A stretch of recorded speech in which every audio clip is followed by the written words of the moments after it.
Formula ఈ కేసులో విచారణకు ఈడీ విచారణకు హాజరు కాని బిఎల్ఎన్ రెడ్డి, గడువు కోరిన నిందితుడు అదే బాటలో అరవింద్ కుమార్. ఈడీ A1గా కేటీఆర్, A2గా అరవింద్ కుమార్ ఐఏఎస్ అండ్ A3గా బిఎల్ఎన్ రెడ్డి. ఆనాడు ఈ ఇష్యూ జరిగినప్పుడు దీనికి మొత్తానికి ప్రొసీడింగ్స్ ఇచ్చిన ఆనాడి HMDA చీఫ్ ఇంజనీర్గా ఉన్న బిఎల్ఎన్ రెడ్డి. అయితే ఈడీ కేసు పెట్టింది, ఒక్కొక్కరిని ఒక్కొక్క రోజున విచారణకు రమ్మన్నది. నిన్న బిఎల్ఎన్ రెడ్డి పోవాలా, ఇవాళ అరవింద్ కుమార్ పోవాలా, 7వ తేదీన కేటీఆర్ పోవాలి. బిఎల్ఎన్ రెడ్డి విచారణ ఎంతవరకు వచ్చిందనంటే ఆయన విచారణకు హాజరు కాలే, ఏదో కారణం చెప్పి ఆయన వాయిదా వేసిండు, గడువు కావాలని కోరిండట.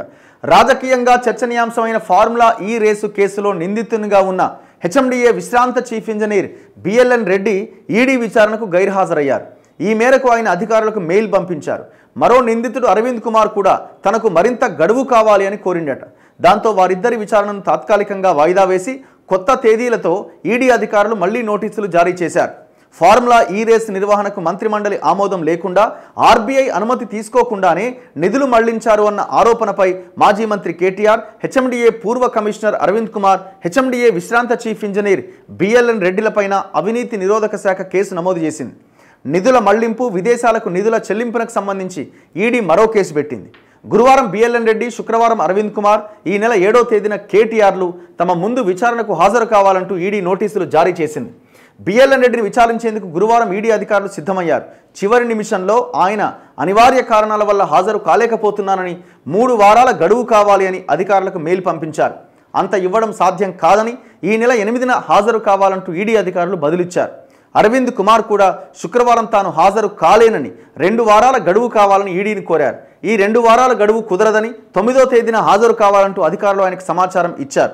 7వ తేదీన విచారణకు కేటీఆర్ను విచారించబోతుండగా మర్నాడు బిఎల్ఎన్ రెడ్డి అండ్ అరవింద్ కుమార్ని విచారించబోతున్నారు. దొరికినట్టే కదా దొంగలు, ఇంకేముంది? వీళ్ళు ఇంత గడువు కావాలి, అంత ఏముంది, వీళ్ళు పీక్ పడేసి అంత పెద్ద పని. సరే, వాళ్ళు అడిగే రైట్ వాళ్ళకు ఉండొచ్చేమో,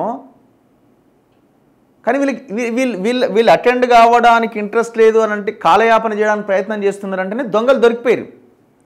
అక్కడ 100% ఎవిడెన్సే కనిపిస్తున్నది.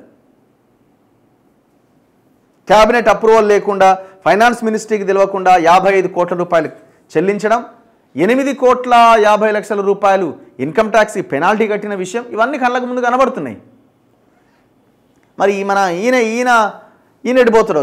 నేను జైలుకి పోతా, యోగా చేస్తా అని మాట్లాడిన మరి ఈయన 7వ తారీఖు అటెండ్ అవుతాడా? మళ్ళీ ఈయన కూడా నాకు 3 వారాల గడువు కావాలంటాడు. డౌటే నాకు కూడా. ఆ తర్వాతి రోజు అరవింద్ కుమార్ని విచారిస్తారు. ఫస్ట్ డేట్లు మారినాయి కాబట్టి ఫస్ట్ కేటీఆర్ వస్తున్నాడు. ఇప్పుడు కేటీఆర్ 7, బిఎల్ఎన్ రెడ్డి 8, అరవింద్ కుమార్ 9.